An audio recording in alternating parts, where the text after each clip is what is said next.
In October 1962, Union Pacific constructed their own experimental gas turbine locomotive. It was a Frankenstein of sorts. The A unit was an older Alco PA unit in their roster. The B unit was the chassis of a GNW-1 class electric locomotive that they bought for scrap from the Great Northern Railway as the second unit, and the tender was from one of their older Challenger locomotives that was rebuilt. The Alco PA unit generated 2,000 horsepower. The B unit, which carried a modified turbine prime mover from one of the 50 to 75 series locomotives, generated 5,000 horsepower, which gave a total output of 7,000 horsepower. The locomotive was numbered 80, but changed to 8080 in 1965 to avoid a conflict with the new EMD DD35s that were being introduced. They had to grind the coal into fine particles because the oversized coal particles would have damaged the turbine blades. Ultimately, in the end, the experiment was considered a failure because of blade erosion from the fine coal particles and soot buildup. UP's gas turbines typically racked over 1 million revenue miles, but the number 80 coal turbine ran less than 10,000 miles and was scrapped after only 20 months in service. And on March 15, 1968, the unit was struck from UP's roster. The Alco PA1 was traded into EMD. The turbine and the tender were scrapped at the Omaha shops.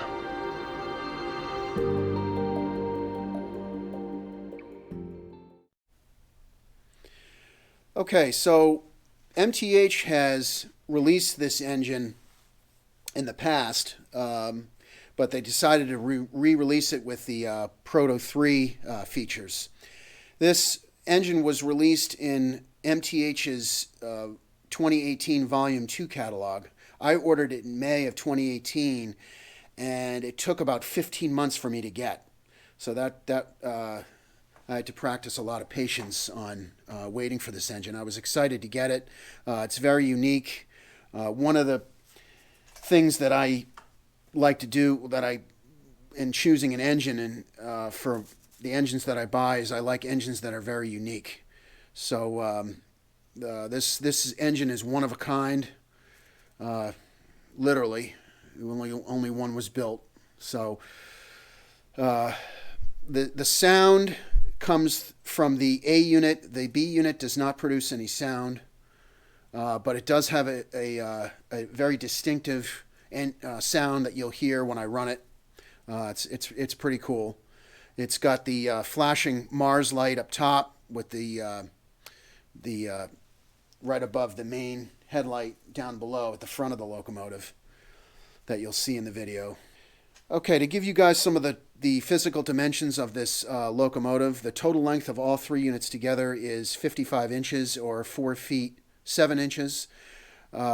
Because the B unit has such a unique wheel arrangement, it requires a minimum curve of 0.72, and that B unit really has really swings out when you go around those 0.72 curves, but it handles them fine.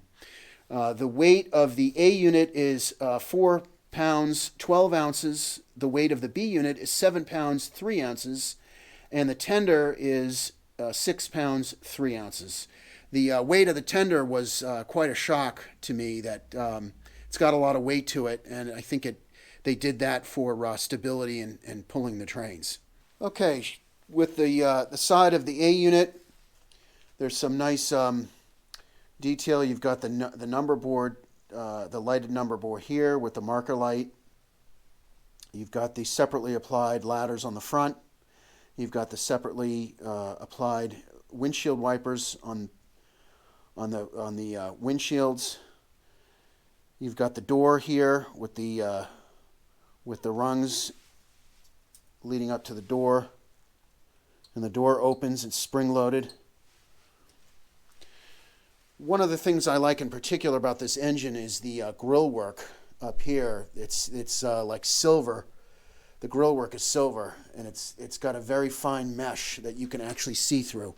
Really nice detail. Then you've got the door here to the engine room. This door opens. Some grill work here.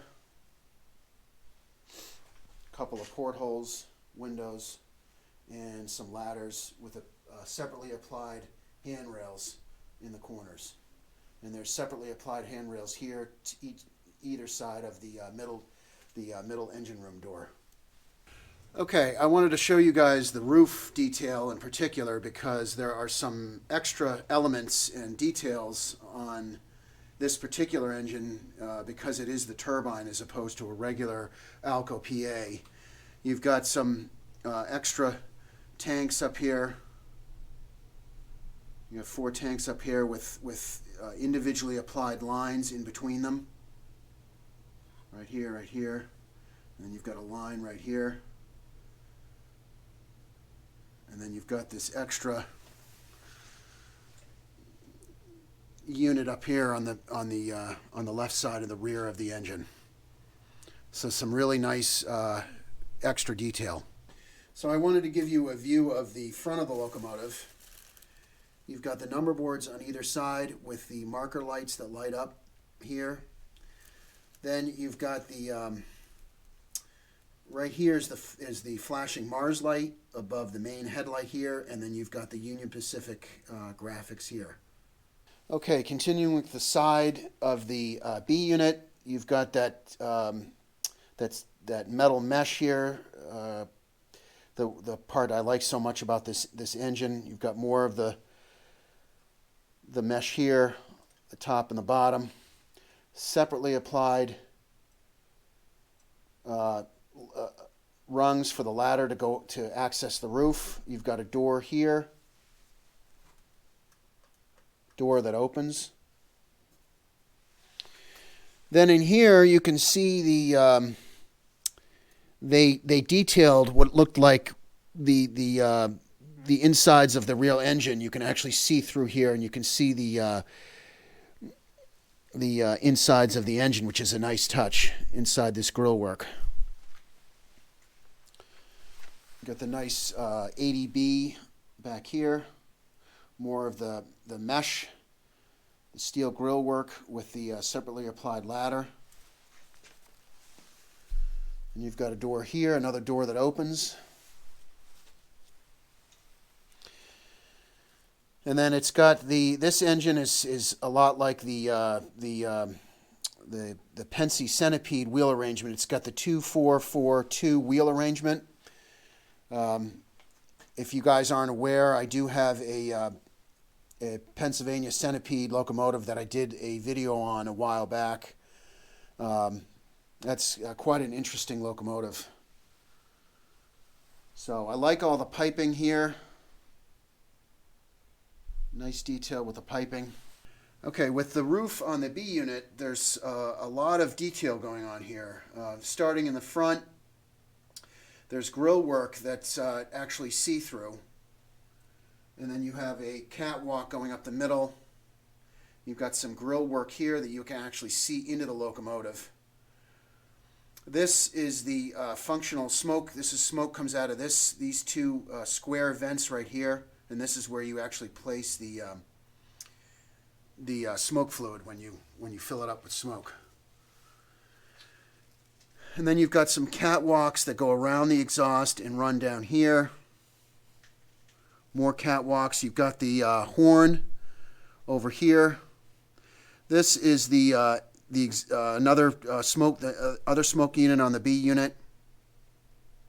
And you've got additional grill work here on the end, and then you've got some nice piping here that runs along to the back.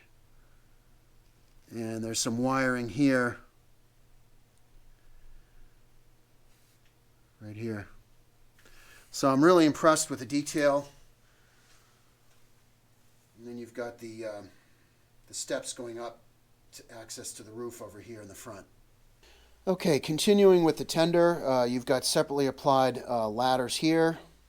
You've got 4 portholes here. This door actually does not open, as the others all do. There's a separately applied handrails on either side. Nice graphics here on the side, crisp graphics with more ladders on the back. On the roof, There's some separately applied handrails, which is a nice feature. I'm really impressed with the level of detail with his engine. There's a lot of separately applied items that really give the engine a lot of detail. And this is a centipede wheel arrangement type tender. One of the things that surprised me about this engine is that this tender actually has a lot of weight to it. It's heavier than it really looks. It's heavier than, say, the tender on my 3985 Challenger. And I think they added a lot of weight to it to give it stability as it's pulling a long train. This engine has a lot of pulling power because you've got the A and the B unit that are both motorized. So you're running 4 motors. You've got 4 powered trucks. So this engine can pull a lot of cars. So I think they added a lot of weight to give it stability while it's pulling a long train. But that's another nice feature on the engine itself.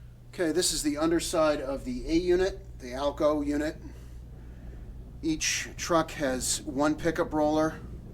You've got the gears on each side. The inside wheels on each truck are flangeless and they're plastic.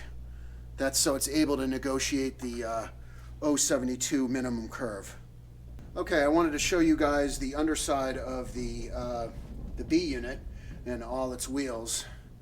So you've got the rear truck here, the one set of driving wheels here, second set of driving wheels here, and the rear truck and the front truck here. And what this does is when it pivots to be able to negotiate all the curves, it pivots like this, and then it can slide around this way.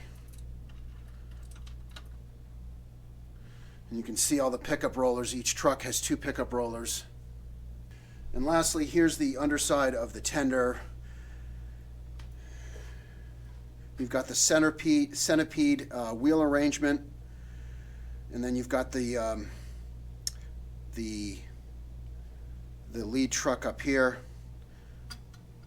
that turns like this. Back here is the plug for that. This is where the wire for the B unit plugs into the tender, and there's the connector right here where it connects to the drawbar in the back of the B unit. So I wanted to show you guys, in particular, in between the B unit and the tender, you've got some piping here that's supposed to connect, I think, to the B unit in real life. That's a nice added feature. And it says UP80 on the front here. You can't see it in the video, but it's there. And underneath, there's a wire that goes between the B unit and the tender. And this wire is to allow the engine to, you can remotely uncouple the engine from the train. In the back, it's got a electrocoupler. That's what Lionel calls it. But you can remotely uncouple the car from the tender from the train, and I think that's what this wire is for, to send the signal. And it's not like the 412.2 engine that I have. It's a lot easier to plug this this wire into the tender, which is a nice feature. But it does hang fairly low. I don't know if you can see it. I'll try to move the camera a little bit, but down here is where and it hangs pretty low to the track. There's not a lot of clearance. One of the things I noticed about this. So let's go ahead and fire this thing up and see how she runs. I will do a short show some of the dialogue conversations with the Proto system, with the engineers talking before we get started.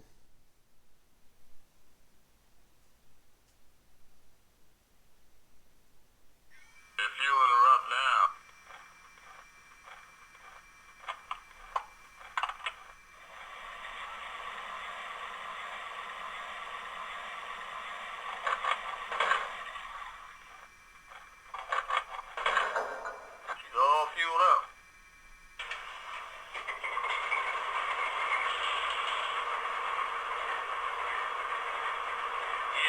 Get it going. Yeah, all right.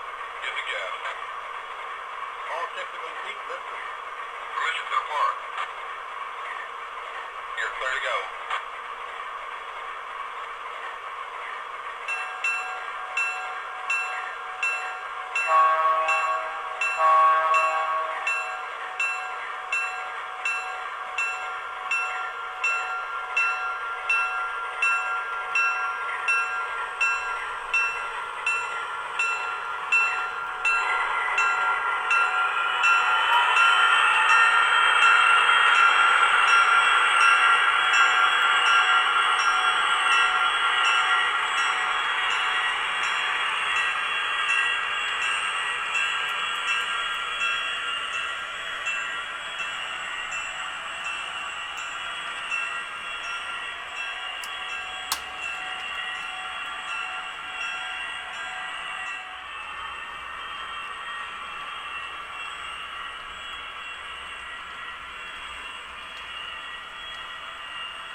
Okay, so I hope you guys enjoyed that little running session.